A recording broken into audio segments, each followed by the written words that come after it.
Hai minasang, ohayo. Jadi di video kali ini aku mau ngebahas tentang kejadian beberapa minggu yang lalu. Mungkin teman-teman yang ada di Indonesia maupun yang ada di Jepang sudah tahu.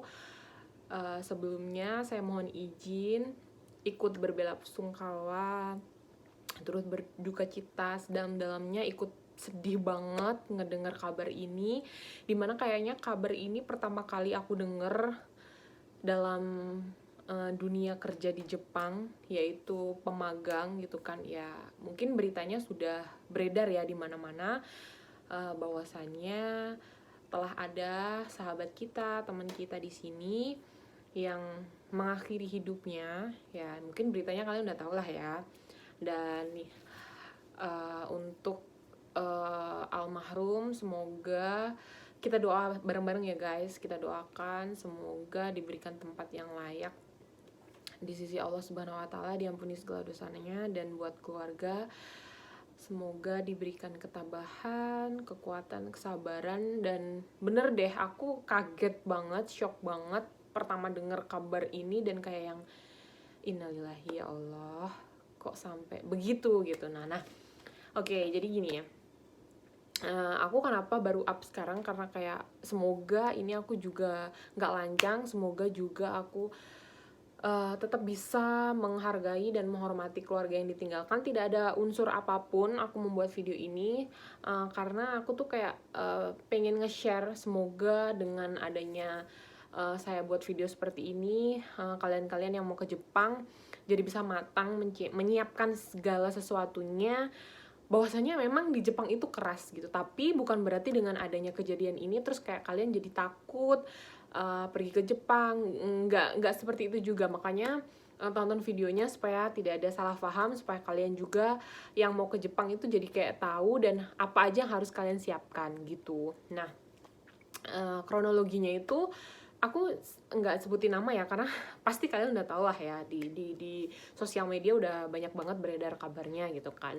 Nah, beliau ini almarhum itu, kabar ceritanya itu baru sampai di Jepang itu berarti kurang lebih 4 sampai 5 bulan gitu. Jadi beliau magang itu di Saitama Keng, dan setelah terjadi itu, kejadian itu ya, budir itu, ternyata beliau ini tertekan terhadap lingkungan kerja, yang beliau katanya sempat cerita ke keluarga kalau katanya sempat dibully oleh senpai mereka gitu. Nah, ini katanya seperti itu. Jadi bisa disimpulkan bahwasanya beliau ini tertekan di situasi lingkungan pada saat beliau ini bekerja begitu kan. Dan katanya tuh sempat tidak masuk, dan saat dilakukan pencarian ternyata sudah menggantung di bawah jembatan. Seperti itu kabarnya guys. Jadi kayak pas denger itu kayak ya Allah, miris banget gitu. Dan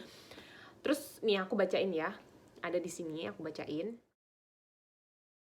Nah, aku bacain beritanya. Seorang WNI yang bekerja di Jepang meninggal, dan pemuda tersebut dikabarkan mengakhiri hidupnya sendiri. Koordinator Fungsi Protokol dan Konsuler Kedutaan Besar Republik Indonesia KBRI Tokyo, Ali Sucipto, mengkonfirmasi kebenaran kabar duka tersebut. Nah, pria ini berusia 22 tahun dan bekerja di konstruksi pipa saluran air.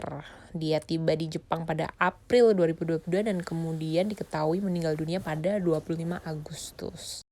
Nah, ini juga aku temukan postingan, mungkin ini teman dari beliau, dan intinya saya bisa berkomunikasi dengan pihak keluarga almarhum yang dimana dia mengaku tidak betah bekerja dalam tekanan. Jadi dalam tekanan seniornya ini dalam kurung orang Jepang. Jadi Jepang itu tidak melulu soal gaji gede, jalan-jalan, sakura, salju, dan lain-lain. Banyak juga yang tak seberuntung mendapatkan pekerjaan yang nyaman serta rekan kerja yang benar-benar memanusiakan manusia. Jadi ini tuh ada seniornya yang mungkin berperilaku kurang baik ya sama beliau. Nah terus beliau ini lahir dari keluarga yang pas-pasan, belum ada 4 bulan merantau ke Jepang demi membantu perekonomian keluarganya malah berakhir tragis. Polisi menemukan jasadnya tergantung di bawah jembatan Ayasegawa Saitama Keng. Jadi dengan seutas tambang yang diikatkan di bawah jembatan pada Kamis 25 Agustus 2022 pukul 4 pagi ya waktu setempat. Jadi seperti itu guys. Nah ini juga ada postingan di bawah Jumat inilah AA mengakhiri hidupnya. Maaf tidak bisa membalas DM satu-satu untuk pekerjaan almarhum sendiri konstruksi ya, yang notabene itu pasti berat banget. Jadi memang pekerjaan Gemba itu tidak seramah pekerjaan indoor, itu bener banget. Dan itu tadi keberuntungan ya, nasib mungkin yang kurang baik menimpa beliau gitu. Jadi dapat rekan kerja yang kurang baik juga gitu. Nah, untuk jenazah itu masih proses ya, karena memang membutuhkan waktu yang cukup lama. Jadi beliau itu 3 September baru dipulangkan ke tanah air. Aku kayak nyari-nyari info, ketemu juga di beberapa grup di media sosial. Nah, itu tuh ada yang bilang juga katanya beliau ini sempat curhat di grup gitu mengenai kejadian yang dia alamin di perusahaannya, dan bukan nasihat, bukan support, bukan saran yang dia dapat, malah bulian dari senpai-senpai yang udah ada di sini. Kayak bukannya nanggepin hal ini dengan kayak memberikan dukungan, tapi malah kayak dibully gitu. Akhirnya mungkin yang membuat beliau ini down, dan itu juga mungkin salah satu pemicu yang akhirnya nekat melakukan tindakan tersebut gitu. Dan aku berharap banget buat senpai-senpai yang sudah ada di Jepang, yang mungkin beruntung mendapatkan perusahaan, mendapatkan orang-orang sekitar, lingkungan, teman-teman yang baik. Ibaratnya kalau misalnya nanti ada yang curhat seperti itu, kayak merasa kok saya berat ya di sini, kok saya kerjanya dibeginiin ya sama orang Jepang mungkin, atau sama orang lain gitu, misalnya negara tetangga kita, ya kalau bisa sih kita support, jangan malah kayak dibully, jangan malah kayak diremehkan, karena kita bener-bener nggak tahu apa yang terjadi. Kita juga bener-bener nggak tahu kan keadaan yang beliau alamin itu seperti apa gitu. Jadi kita jangan gampang kayak ngejudge, lu mah gitu doang, nih kerjaan gue nih lebih berat. Aku harap senpai yang udah di Jepang tidak melakukan hal seperti itu, karena bener-bener kerja di Jepang itu tekanannya luar biasa. Ini pengalaman ketika pertama kali magang ke Jepang ya. Dan ini ada beberapa hal nanti yang mungkin aku share, apa aja sih yang membuat kita tuh kayak akhirnya bisa stres gitu kan, tertekan, depresi, itu apa aja gitu. Nah, nanti kita bahas satu-satu ya. Dan itu sih tadi yang sempet aku dapet informasinya. Jadi kalau bisa kita tuh sesama negara kita, jika ada yang kesulitan dalam pekerjaan, ya mari kita bantu, mari kita support. Jangan sampai hal ini terjadi lagi, karena kayak bener-bener nyesek banget loh dengar beritanya. Ya Allah, nggak ngebayangin kan keluarga kan beliau seperti apa rasanya gitu kan. Dan kadang yang magang, kayaknya sih beliau ini di apartemennya sendiri mungkin ya, aku juga kurang begitu tahu informasinya. Apalagi yang misalnya nanti kalian datang sendiri ke perusahaan sendiri gitu kan, tidak ada siapa-siapa. Nah itu ketika nanti mungkin temennya butuh curahan hati, butuh tempat untuk cerita, ya mohon disupport, mohon didoakan. Dan kalau bisa memang benar-benar tidak ada jalan keluar lagi, ya pulang ke Indonesia. Masih keluarga kalian pasti masih menunggu ya. Kita tuh kan sebagai anak ya merantau, kalau misalnya kita gagal di Jepang lah katakanlah sebagai contoh, ya mungkin menanggung malu keluarga, tapi ya daripada kita harus melakukan tindakan yang jauh lebih merugikan keluarga, diri sendiri juga gitu kan. Jadi lebih baik kita pulang dan ya bangkit lagi gitu. Bukan berarti di Jepang itu terus kita kayak ya udah gue di Jepang nih sukses, pulang, tidak juga gitu loh. Jadi jangan terlalu berharap tinggi kalau misalnya ke Jepang itu nanti bakal sukses apa segala macem. Kalaupun kalian gagal di Jepang, ya udah berarti memang bukan jodoh, bukan rezeki kalian untuk bekerja di Jepang. Kalian bisa mencari pekerjaan lain di negara lain yang mungkin lebih cocok. Kayak misalnya ini bener-bener pengalaman yang dialamin oleh suami aku pribadi, mungkin udah aku share di videonya. Suami aku tuh beliau juga gagal ke Jepang, baru magang 1 bulan terus pulang. Eh, ya kalau dibilang tekanan sih enggak, memang ada musibah ya, beliau kehilangan adik kandung satu-satunya yang mengharuskan dia harus pulang gitu, dan gagal ya sama, nanggung malu, dihina, dicaci, bla bla bla bla segala macam.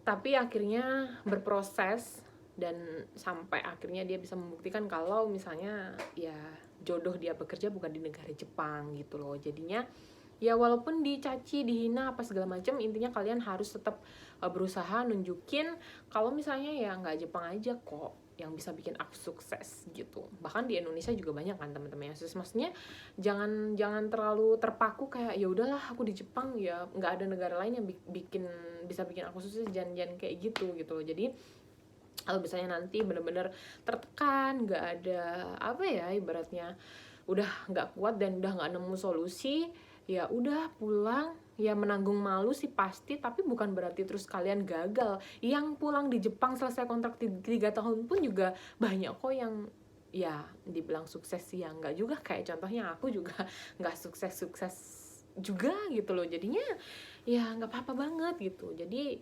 ya udahlah, jadi kan ini yang terakhir gitu. Jadi kalau misalnya nanti kalian datang ke Jepang, karena kayak ke Jepang itu seperti adu nasib ya, kita kayak ngelempar dadu.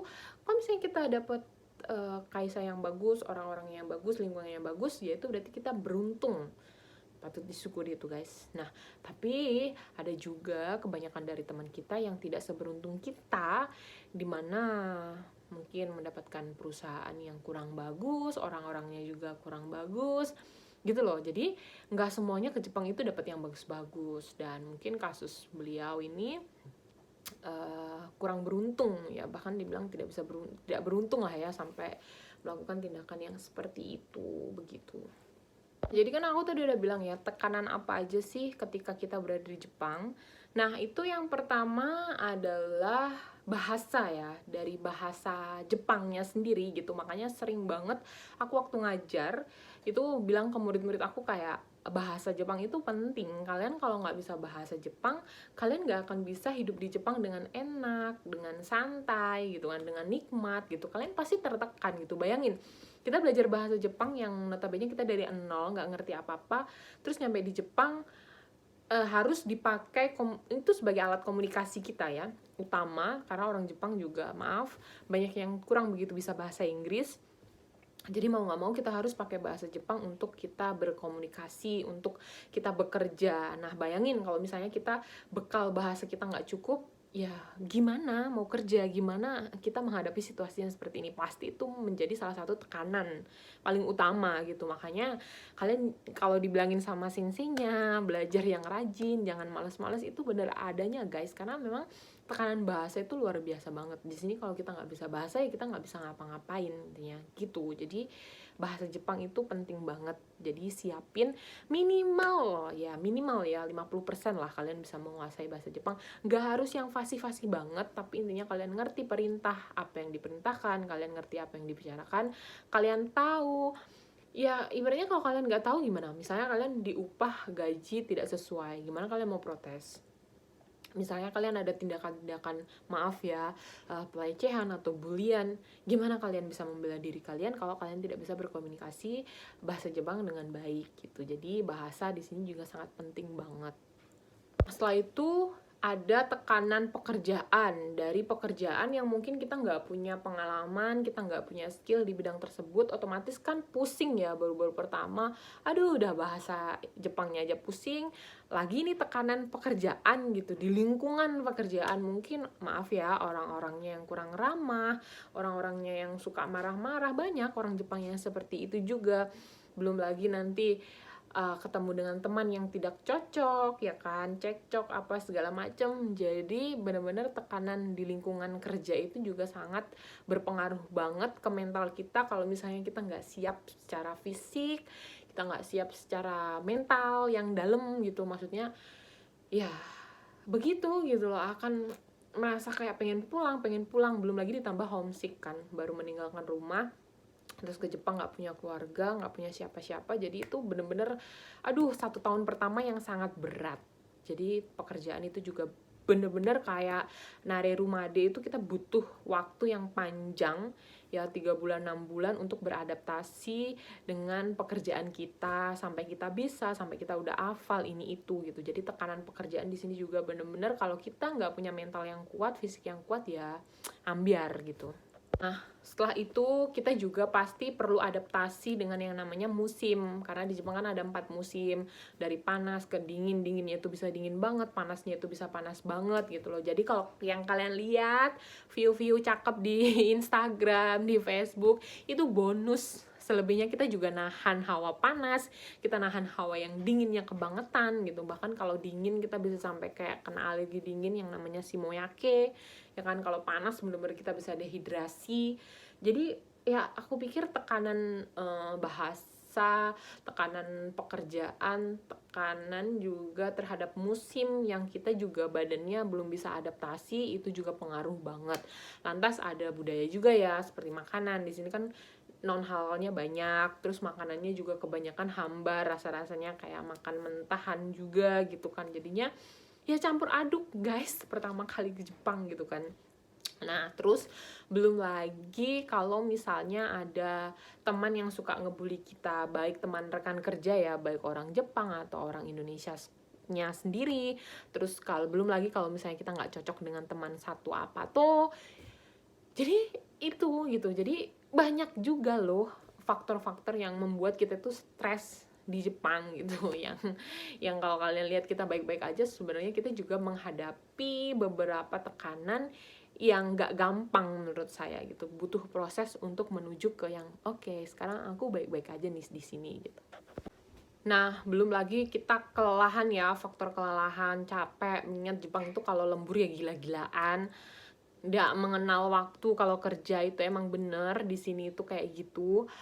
Terus ibaratnya kalau kita kerja jalan kaki, kadang juga kalau kerja kita kalau tempatnya jauh naik sepeda gitu, itu tuh kan bener-bener juga gimana ya, yang kalau di Indonesia kita kayak ya elah naik motor bisa kali gitu kan, di sini enggak. Di sini kadang kita dikasih sepeda atau kalau enggak ya jalan kaki, itu kan juga capek guys gitu loh. Terus apalagi ya, belum lagi mohon maaf banget nih yang di rumah minta-minta kiriman ya kan, nanya kabar, habis itu transfer dong, ini dong, minta uang apa segala macam. Ada dong pasti yang seperti itu. Tidak semua sih, tapi pasti ada kan tekanan-tekanan yang seperti itu gitu. Kita ikhlas ngasih ke keluarga, cuman kadang kayak kalau ya pasti kalian pernah lah beberapa mengalami. Aku pun juga seperti itu. Adik aku, kak minta ini dong, mbak minta ini dong, minta ini gitu. Itu juga termasuk tekanan yang kayak pulang kerja baca chat, ya Allah duit lagi gitu, ya Allah duit lagi. Bukan berarti aku nggak ikhlas ngasih ya, tapi itu juga menjadi faktor tekanan di sini gitu kan.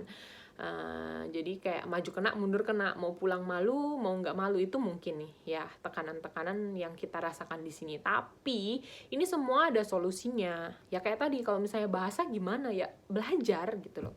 Mau nggak mau ya solusinya ya belajar dengan sungguh-sungguh ya, jangan males ya. Gimana mau bisa bahasa Jepang kalau nggak mau belajar kan gitu.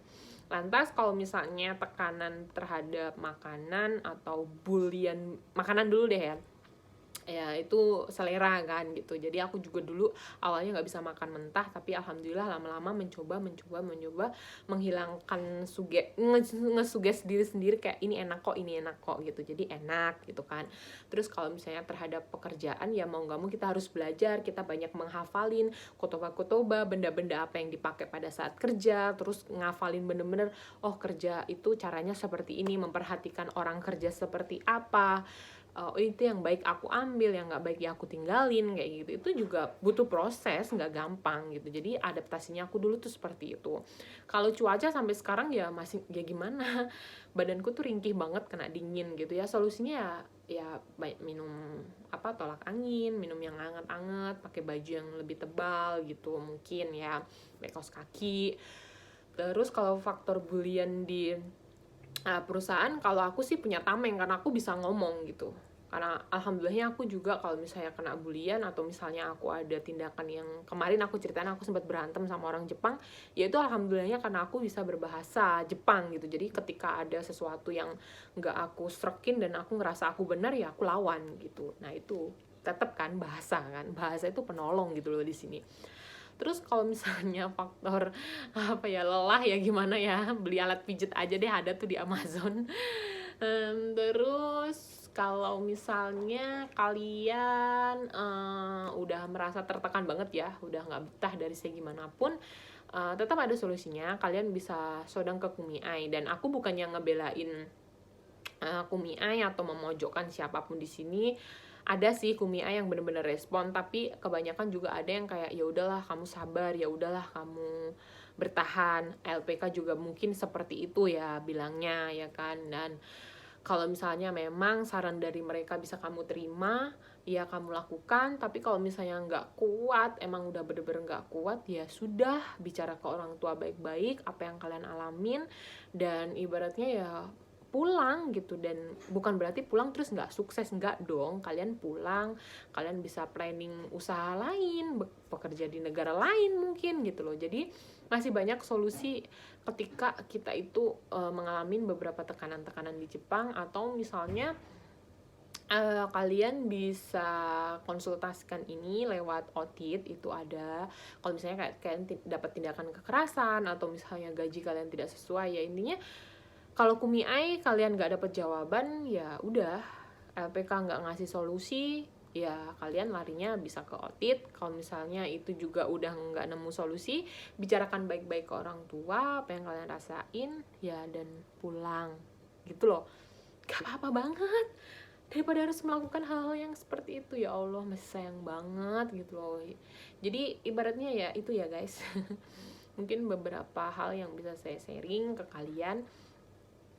Intinya kalau misalnya kalian dapat perilaku yang tidak baik, segera laporkan, segera proses. Kalau misalnya kalian ada keluh kesah, berceritalah kepada orang yang benar-benar kalian percaya, yang bisa bikin kalian lega.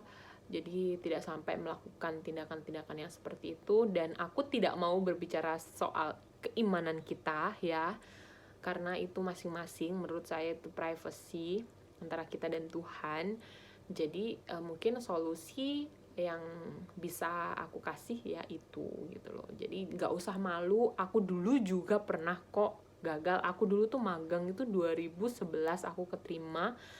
Terus aku melalui proses 1 tahun, 2010, setelah lulus 2010, 2011 April itu harusnya aku berangkat ke Jepang, tapi apalah daya, tsunami. Aku itu udah ngelewatin proses 1 tahun warawiri, habis biaya juga. Akhirnya aku pulang, telepon orang tua nangis-nangis kayak, "Mah, aku gagal ke Jepang."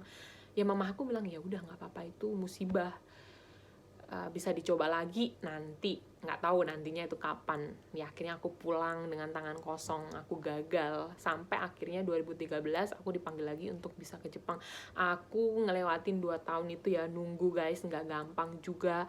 Aku kerja jadi sales, jadi ini jadi itu, hitam dekil kucel jelek banget, nggak tahu pokoknya kerjaan apa aja aku gas.